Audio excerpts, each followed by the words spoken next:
ጌታቸው ረዳን መህዲ ሐሰንን ገጽ ንገጽ If war does break out with Eritrea, should Abiy give his Nobel Peace Prize back? Well,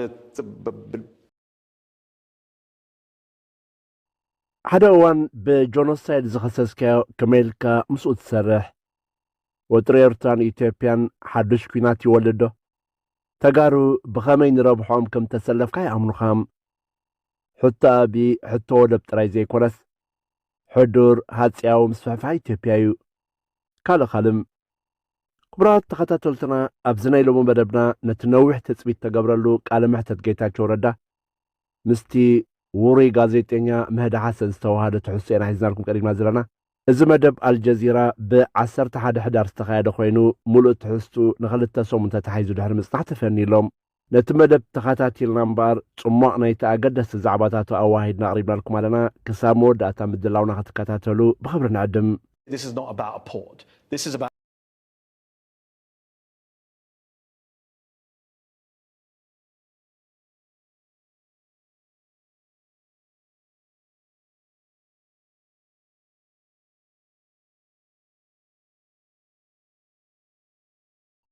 ኣብዚ ታወስቲ ጉዳያት ዘለዕል መደብ ሄድ ቱ ሄድ አልጀዚራ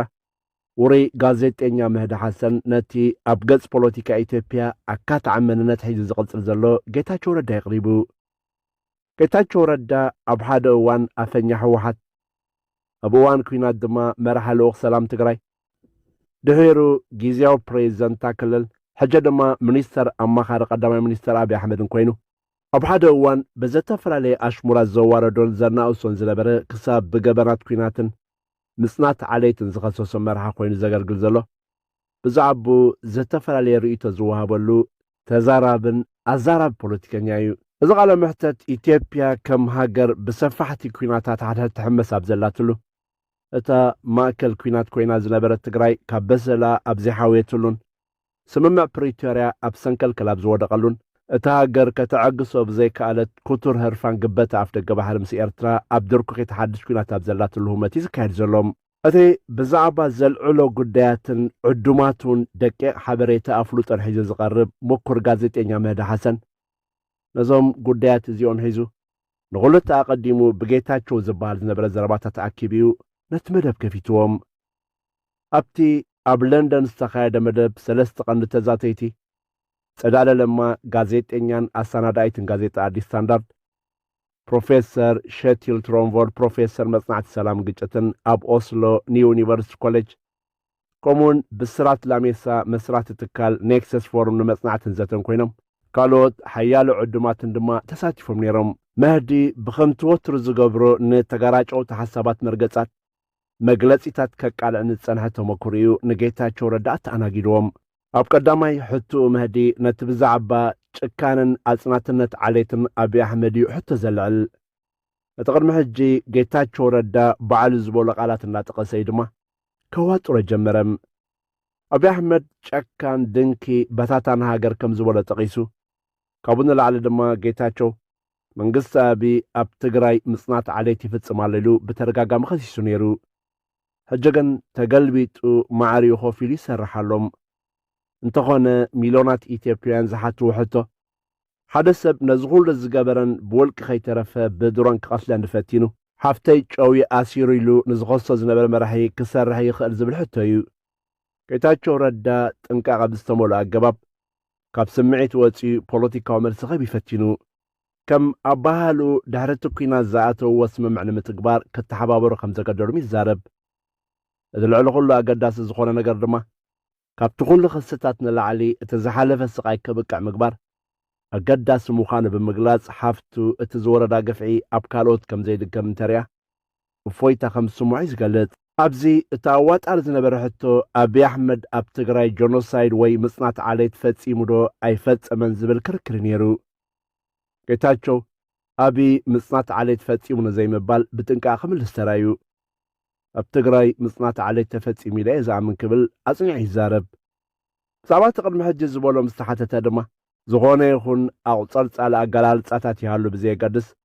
ኣብ ትግራይ ኩሉ ዓይነት ገበናት ከም ተፈጸመ ፈልጥ እዮም መህዲ ሐሰን እሞ አብይ ኣሕመድ ምጽናት ዓሌት ፈጺሙ ኢሉ ኸዋጥሮ ሕቱ ይቕጽል ጌታቸው እዚ ንሕጊ በዓል ሞያ ከም ምዃነ ይመጠን መን እንታይ ገበረ ክብል ኣይክእልንዮም እቲ ገበን ግን ኣብ ትግራይ ተፈጺሙ ኢሉ ተኸራኺሩ መድሓ ሓሰን ግን ኣይገደፎን ኣብ 2021 ኣብይ ኣሕመድ ምልዓል ምጽናት ዓሌታ ካይድ ኢልካ ክትከስስ እንከለኻ ናይ ሕጊ በዓል ሞያ ነበርካ ማለት እዩ ብምባል እዩ ነቲ ኣብይ ኣሕመድ ምጽናት ዓሌት ፈጺሙ ትብል ሓረግ ከውፃእ ሸንኮለል ዘበሎም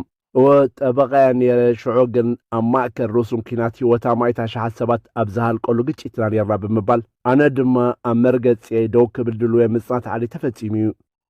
ጋዜጠኛ ግን ኣብይ ኣሕመድ እቲ ምጽናት ዓሌት ፈጺሙ ክብል ፍቓደኛ ከም ዘይኮነ ገሊጹ ቀጺሉ ዝቐረበ ምስ ሕወሓት ዝተኣሳሰር ጉዳይ እዩ መህዲ ንመንግስቲ ፌደራል ንሰራዊት ኤርትራን ምልሻታት ኣምሓራን ብዝፈጸምዎ ገበናት ትኸስስ እንተኾንካ ብዛዕባ እተሰነደ ብሓይልታት ትግራይ ተፈጸመ ገበናት ክኽብል ይሓቲትዎም እቲ ጋዜጠኛ ትካላት ተጣባቕቲ ሰብኣዊ መሰላት ሕቡራት ሃገራት እቶም ኣብ ጎንኻ ዘሰለፍካዮም ሓይልታት ትግራይ ኣብ ልዕሊ ሲቪል ዝርከብዎም ኣማኢት ሰባት ህልቂት ከም ዝፈጸሙ ሰኒደን እየን ኣብቲ እዋን እቲ ግን ነቶም ኣባህላታት ንሓደ ሰብ ስእሊ ኣእምሮ ወይ ከዓ ኢማጂኔሽን ዝፈጥሮም እዮም ብምባል ዘተቐናበረ መድረኽ ድራማ ኢልካ ከተናእሱ ፈቲንካ ድሕሪ ምባል ሕጂኸ ከምዚ እንዳበልካ ነቲ ብሓይልታትካ ዝፍጸም ዝነበረ ገበናት ንምሽፋን ትሕሱ ምንባርካ ተኣምን ዶ ክብል ሓቲትዎም ጌታቸው ሓሶት ከም ዘይነበረ ብምግላጽ ንውሳኔታትና ዝከላኸል መግለጺ ዝህብ ነይረ ብምባል እንተኾነ ብሓይልታት ትግራይ ኣብ ልዕሊ ሰላማውያን ሰባት ተፈጸመ ስርዓታዊ መጥቃዕቲ ከም ዘይነበረ ክገልጽ እንከሎ ዝተፈጸመ ገበናት ከም ዝነበረ ብምእማን ግን ኣብ ዝኾነ ኣህጉራዊ ቤት ፍርዲ ክንሕተት ድልዋት ኢና ነርና ኢሉ ጋዜጠኛ መህዲ ብሙቐት ነቲ ጉዳይ ብምፍሓር ነቲ ጌታቸው ኣብ ዝቐረበ እዋናት ን231 ሰበስልጣን ሕወሓት ብገበን ምስግጋር ሰባት ምስግጋር ኣጽዋራት ንግዲ ኮንትሮባንድ ወርቅን ጭውያን ዝኸሰሰ ውሽጣዊ ምርመራ ዝምልከቱ ሕቶ ይቕሪብሉ ስለምንታይ ድሕሪ ዓመት ካብ መሪሕነት ትግራይ ምስ ወፅእ ከም ዘቃልዑ ድማ ይሓቲትዎም ጌታቸው ሕወሓት ልዕሊ ተሓታትነት ንውሽጣዊ ሓድነት ቀዳምነት ዝህብ ውድብ ምዃኑ ብምግላጽ ብኣጋ ክገብሮ ዘይምኽኣሉ ግን ከም ዘጠዓሶ ይገሊጹ ካብቶም ኣብቲ ዝተባህለ ገበናት ተዘርዘሩ 231 ሰበስልጣን ትግራይ ግን ጌታቸው ንባዕሉ ኣብኡ ይነበረን ብዛዕባ እዚ ድማ እቲ ጋዜጠኛ ንዝተፈጸመ ገበናት ንዓመታት ዝጻወር ዝነበረ ፖለቲካዊ ኤሊት ስልጣን ምስ ተመንዝዐ ጥራይ ከቃልዕ ዝፍተን ብምባል እዚ ከመይ እዩ ዝኸውን ክብል ነቲ ሕቶ ናብ ተዓዘብቲ ገዲፎም ዝቐጸለ ሕቶታት ጋዜጠኛ አልጀዚራ ሄድ ቱ ሄድ መህዲ ሓሰን ምስ ውዕል ፕሪቶርያን ጉዳይ ምዕራብ ትግራይን ዝተኣሳሰሪ ነይሩ በዚ መሰረት ድማ መህዲ ነቲ ኣብ 2022 ዝተፈረመ ስምምዕ ፕሪቶርያ ዝፈሸሎ መብጻዕታት የቐሚጡ እዘ ድማ ከምቲ ዝተባህሎ ዝኾነ ገበነኛ ተሓታት ክኸውን ኣይከኣለን ሓይልታት ኣምሓራ ክሳብ ሕጂ ሰፊሕ ክፋል ምዕራብ ትግራይ ተቆጻጺሮም ኣለዉ ብሚልዮናት ዝቑጸሩ ተመዛበልቲ ተጋሩ ናብ መረበቶም ኣይተመለሱን ፍትሒ ወይ ካሕሳ የለን ድሕሪ ምባል ኣብ ዝሓለፈ ወርሒ ምስ በዓል ስልጣን ኣምሓራ ደመቀ ዘውዱ ተራኺብኩም ደመቀ ብሂማን ራይትስ ዎች ድሕሪ ውዕል ፕሪቶርያ ከይተረፈ ኣብ ምዕራብ ትግራይ ዝካየድ ዘሎ ምጽናት ዓሌታት ከም ዝቐጸለ ኢደዋንናዊ ማእሰርቲ ምስ ስርጣይ ጉዱድ ምስጓግ ዝኣመሰሉ ገበናት ዝኸሶ በዓል ስልጣን እዩ ስለዚ ምዝ ከም ዝበለ ሰብ ዝሰርሕ ከመይ ኢሎም እዮም ተጋሩ ንረብሖም ትሰርሕ ኣለኻ ከኣምሉ ዝኽእሉ ኢሉ ሓቲትዎም ጌታቸው ነዚ ቅልውላው ንምፍታሕ ትግደስ እንተኾንካ ምስቶም ሕጂ ኣብ ስልጣን ዘለዎ ሰባት ከተራኸብን ክሰርሕን ኣለካ መንግስቲ ፌደራል ኣብ ምዕራብ ትግራይን ካልኦት ክፋላት ትግራይን ክሳብ ሕጂ ብኣምሓሩ ተታሒዞም ዘለዎ ከባቢታት ተመስረቱ ምምሕዳራት ኣምሓራ ከፍርሶም ኣለዎ ዝብል እምነት ኣለኒ ይብል መህዲ ግን ነቲ ተገራጫውነት ብምልዓል ኣብቲ ፕሬዚደንት ጊዜያዊ ምምሕዳር ትግራይ ኣብ ዝነበረሉ እዋን ዝብሎ ዝነበረ ኣልዒሉሉ ቅድሚ ሓደ ዓመት ኣቢሉ ጌታቸው እቶም ዘፋነቐልዎም ዓዶም ተቆጻጺሮም እናሃለዉ ተመዛበልቲ ተጋሩ ክምለሱ ምፍቃድ ማለት ኣሸነቲ ኢሉ ነይሩ ሕጂ ምስቶም ሰባት ከመይ ክሰርሕ ይኽእል ዝብል ድማ ሕቶ መህዲ ነይሩ ጌታቸው ንሰላም ክብል ክብረቱ ይውሕጥ ከም ዘሎ እምበር መትከሉ ከምዚ ሓደ ገይመልሲ ዝሃበም ብዙሓት ተጋሩ ግን ነዚ ብዝተፈላለየ መንገዲ ከም ዝርእይዎ መህዲ ልዒሉ ገሊኦም ድማ ከዳዕ ይብልዎም ሓደ እዋን ንዓሰርተታት ኣሽሓት መንእስያት ተጋሩ ናብ ውግእ ክኸቱ ፀዊዑ ፃውዒቱ ተቐቢሎም ድማ ብዙሓት መንእስያት ተሰሊፎምን ኣብቲ ኩናት ሞይቶምን ሰንኪሎምን እዮም ክብል ኣዘኻኺሮም መህዲ ናብቶም ተዛተይቲ ተመሊሱ ንጸላለ ለማይ ሕቶ ኣቕሪቡላም ጌታቸው ናብ ምምሕዳር ኣብይ ኣሕመድ ክጽንበር ምስ ረኣኽዮ ገሪሙ ክዶ እዚ ነቶም ገዳያት ኩናት እንታይ ማለት እዩ ንነገራት ዘተዓርቕ ዘሎ ኮይኑ ይስማዓኪ ጸዳለ ካብቶም ዓበይቲ ትራጀዲታት ሓደ ይመስለኒ ጌታቸው እዚ ሞራላዊ ውድቀት ጥራይ ኣይኮነን እዚ ሓደጋ ሞራላውነት ጠቕሊሉ ዝድምስስ ተግባር ይድሕር ምባል እዚ ጠቐስከ ፕራግማቲዝም ወይ ከ ግብራውነት ምበልኮ ወይ ነቲ ዘሎ ጸገም ንምፍታሕ ሓደ ጥበብ ወይ ምበልኩ ደገፍትኻ እውን ከምኡ ዝብሉ ይመስለኒ ክሳብ ሕጂ ግን እንታይ ኢኹም ሰሪሕኩም ህዝቢ ትግራይ ክሒዝኩሞ ዶ እቲ ተግባር ተኣሪሙ ፍትሒ ተረጋጊጹ ዶ ወላ ሓንቲ ተገብረ የለን ኢላም ብስራት ላሜሳ ብወገኑ ኣብ ዝኽፍለጥ ዘለዎ ነጥቢ እቲ ጉዳይ ምጽናት ዓለይት ወይ ጀኖሳይድ ተባሂሉ ኣይተበየነን እዚ ኣዝዩ ተሃዋሲ ኣምር ኮይኑ ስቑኢልካ ትድርብየ ጉዳይ ኣይኮነን ብዛዕባ ጌታቸው ክዛረብ እንተኾይነ ግን እዚ ብብዙሕ ደረጃታት ኣወንታዊ ረብሓ ዘለዎ ኣዝዩ ግብራዊ ስጉምቲ እዩ ዝብል እምነት ኣለኒ እዚ ኣብ መንጎ ክልተ ውልቀ ሰባት ዝግበር ቀሊል ምሕዝነት ኣይኮነን ኣብ ርእሲኡ ህዝቢ ነቲ ን50 ዓመት ዝቐጸለ ፖለቲካዊ ሲቪላዊ ቁጠባዊ ዕብለላ ሕወሓት ህዝቢ ነጽወሎም ዲሞክራስያዊ ንኹሉ ዝሓቁፍ ክፉትን ብዙሕነት ዘለዎን ሓድሽ ፖለቲካዊ ዘመን ይደልሎ ብምባል ነቲ ብጌታቸው ረዳ ተወዘ ስጉምትን ኢዱ ኣብቲ ቃለ ምሕተት ካብቲ ሰፊሕ ክትዓል ዝፈጠረ እቲ ኣብ ከቢድ ወጥሪ ዘሎ ጉዳይ ኤርትራን ኢትዮጵያን ኮይኑ ክልቲአን ሃገራት ናብ ሓድሽ ኩናት ከኣትዋ ይኽእላ ዶ ብዝብል ተበጊሱ እዛ ኣመልኪቱ እቲ ጋዜጠኛ ኣብ ቀረባ እዋን ዝረኣዩ ምልክታት ታንክታትን መዳፍዕን ኢትዮጵያ ናብ ዶብ ገጾም ይንቀሳቐሱ ከም ዘለዉ ጸብጸባት ይሕብሩ ኣለዉ ክልቲኦም መንግስታት ግጭት ከላዓሉ ይፍትኑ ኣለዉ ኢሎም ንሓድሕዶም ይካሰሱ ኣለዉ ከምኡ ድማ ኢትዮጵያ ኣፍ ደገ ባሕሪ ንምውናን ሓሊና ቅድም ንዝተገብረ ታሪኻዊ ጌጋ ክንእርሞ ኢና ዝብል ኣብዪ ኣሕመድ ዝመርሖ ትረኻ ይስማዓሎም እቲ ኢትዮጵያ ንኤርትራ ኣብ ውሽጢ እቲ ሃገር ዘለዉ ዕጡቓት ተቃወምቲ ትሕግዛላ ብምባል ብተደጋጋሚ ተስምዖ ዘላ ክስታት ዝኣመሰሉ ጉዳያት ጠቒሱ እዞም ምልክታት ንብዙሓት የሻቕሉ ከም ዘለዉ ሓቲቱ ጌታቸው ኣብ ምላሹ እቲ ኩነታት ከምቲ ዘበሃሎ ከም ዘየሻቕሎ ኸረዲ ድሕሪ ምፍታን ኣብን ኢሳያስን ሓበራዊ ፍታሕ ክረኽቡ ይኽእሉ እዮም ዝብል እምነት ከም ዘሎ ብምግላጽ ብውሕዱ ኣብ ቀረባ ግዜ ኩናት ክህሉ ከም ዘይክእል ኣረድዩ ኣብ ዝሓለፈ ግዜ ናብ ክልል ዓፋር በፂሑ ኣብቲ ከባቢ ዶባት ዝካየድ ዘሎ ህንፀት ጠቒሱ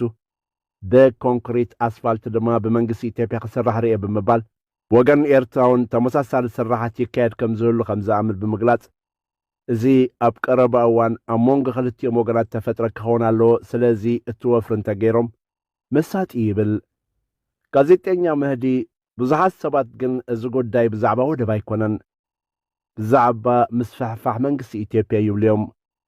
ገሊኦም ኣብዪ በቲ ሕሉፍ ናይ ኢትዮጵያ ሃፅያዊ ህርፋን ተዋሒጡ ንርእሲ ከተማ ኤርትራ ብምእታው ቀይሕ ባሕሪ ከም ዶባት ክእውጅ ከም ዝዘልዮም ዝገልጹ ዕብየት ኢትዮጵያ ዝመለሰ መራሒ ተባሂሉ ድማ ክጽምበለሉ ይደሊ ንዝብሉ ሰባት እንታይ ትብሎም ክብል ሕቶ ስዒቡ መቸም እዚ እሞ ባዕለይ እውን ኣብ ዝሓለፈ ኢልየ ነይረ ድሕሪ ምባሉ ጌታቸው እቲ ጋዜጠኛ ቐጺሉ ሕጂ እቲ ሕቶ እዞም ኩሎም ብሁለታት ናትካዮም በቲ ሕሉፍ ኢትዮጵያ ሃፅያውነት ተዋሒጡ ዕብየት ኢትዮጵያ ዘምለሰ መራሒ ክበሃለሉ እዩ ዝደሊ ትብል ነርካ ኢኻም ሕጂ ኸ ብዛዕባ ዝተኣመን ዲኻ ብምባል መሊስ የዋጥሮም ከምኡ ማለተይ ኣይኮነን ማለተይ ኣብዪ ኣሕመድ ዕብየት ኢትዮጵያ ክመልስ ምድላይ ጸገም የብለይን እቲ ዕብየት ዝኾነ ይኹን ብዘየገድስ ጉዳይ ከምዚ ዓይነት ኣባህል ኣይኮነን ድሕሪ ምባል ጌታቸው እዚ ግን ኣብ ቀረባ እዋን ናብ ኩናት ክመርሕ ዝብል የብሉን ክብል ተኸላኺሉ እቶም ዕዱማት ዝነበሩ ተዛተይቲ ግን ፈጺሞም ምዛ ኣባህላ ከም ዘይሰማምዑ ይገልጹ ጸዳለ ለማ እቲ ኣብ መንጎ ኣብን ኢሳያስን ኣብ ግዜ ኩናት ትግራይ ተፈጢሩ ዝነበረ ኪዳን ምፍራሱ ሓደገኛ ባዶነት ገዲፍ እዩ ብምባል ተጠንቀቕ እቲ ኣብዪ ብዛዕባ መደበራት ሓይሊ ባሕሪ ዝህቦ ዘሎ መግለጺታት ድማ ነቲ ወጥሪ ዘጋድድ ምዃኑ ኣረድያም ፕሮፌሰር ሸቲል ትሮንቫልወን ኩናት ይመጽእ ከም ዘሎ ይምግት ኢትዮጵያ ንኤርትራ ብምትእታው ትኽሳ ከም ዘላ ጠቒሱ